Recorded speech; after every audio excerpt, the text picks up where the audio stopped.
O próximo pelotão retrata a pluralidade racial, mostrando a mistura de raças que contribui para a formação do povo brasileiro, o índio, o europeu e o negro. Dessa mistura, deu-se a formação cultural do nosso povo, que até hoje vem lutando pela consolidação da igualdade de direitos e da autonomia pessoal. Mário!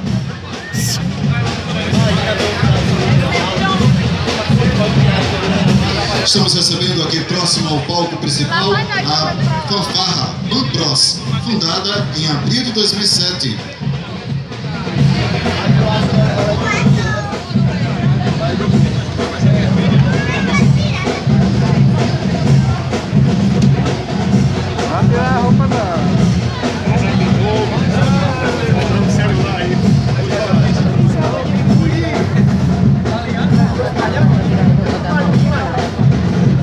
A Mampros, fundada em abril de 2007, atualmente